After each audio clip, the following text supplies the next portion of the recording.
dealing with loss. It's a little bit of a tricky one. I've had a lot of loss in my life. Emotional losses, physical losses, tragic losses. But when we're talking about somebody passing, the loss of a family member, grief, trying to figure out how to get past that.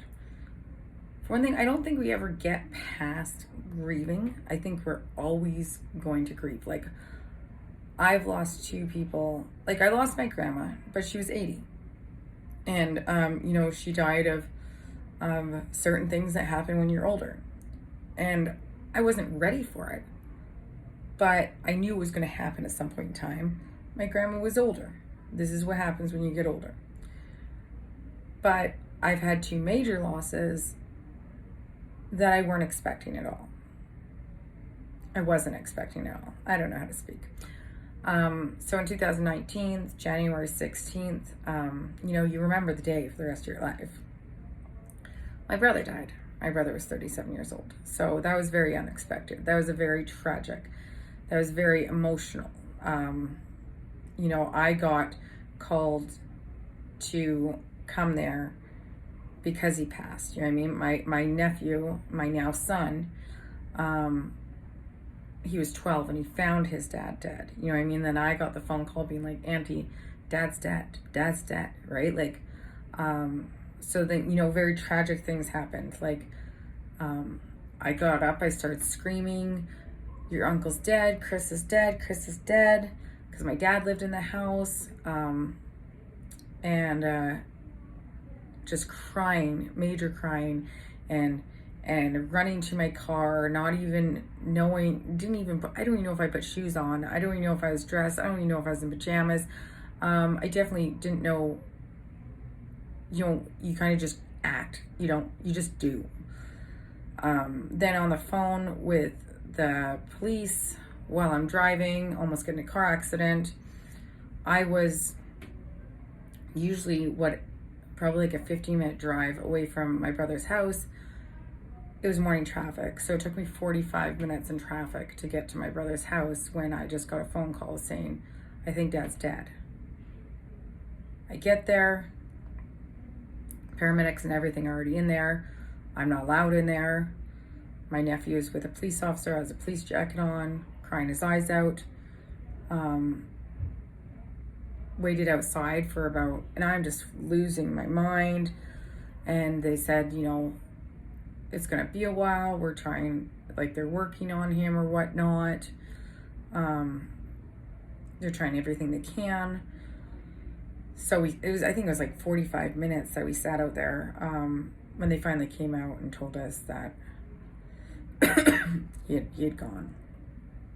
I remember running and screaming and crying and banging my knees to the ground and not even knowing what to do with myself.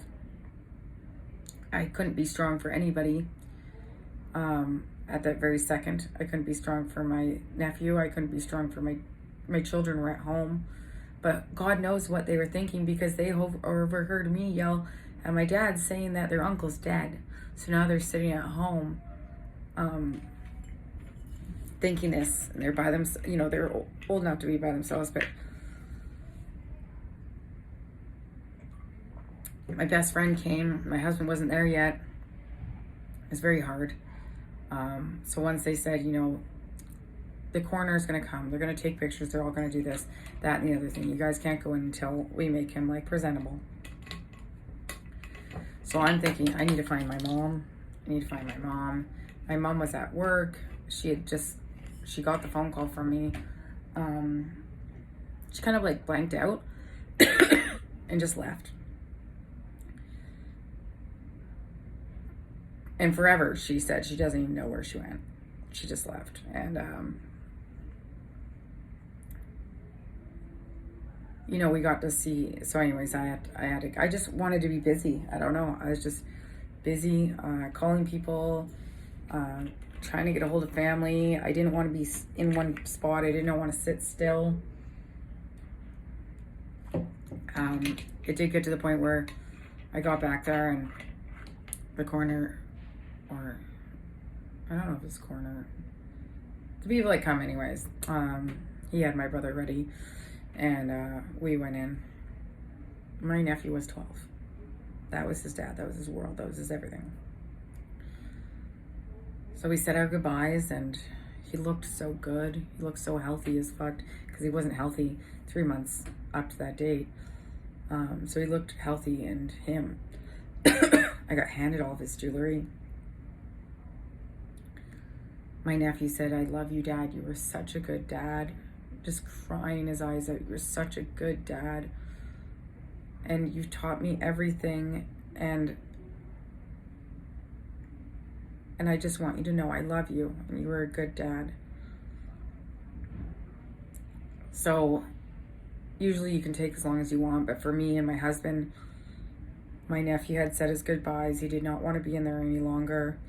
And so we went to the back of the house to go busy ourselves, to go find his cat, I think. Basically just, you want to stay busy afterwards. You don't want to, when you're in that moment. And the coroner was going to take my brother out of the house, and I really did not want my nephew seeing that. So we said our goodbyes. And until this day, I still kick myself. I just didn't lie with him and love him. But you know what I mean? At that time, you're a protector. I'd done my freaking out. That moment, I was a protector. It was not about me. It was not about my brother. It was about protecting Aiden, right? So getting over it. Like I said, you never get over it. I've live it every day of my life. That I talk to my brother every day. I miss him every day. Sometimes I cry once in a blue moon, and still, you know, and it's been like 5 years. But I take his strength, the strength he had for life and to do things, and you take that and you live with it, because those people don't want you to die with them. They don't want you to continue grieving. They don't want you to be depressed. They don't want you to do something stupid because they're gone. So this is what I do. It was hard as hell, and I lived in his robe and drank way too much for about 3 months, until my husband was like, "Fuck, get off the couch. I'm sorry, babe, but it's time. We got kids." So we moved on, and we live with his memory, and we talk about him like he's on vacation, and like he's still here, and he's a part of us, and he's a part of my kids, and he's a part of my son.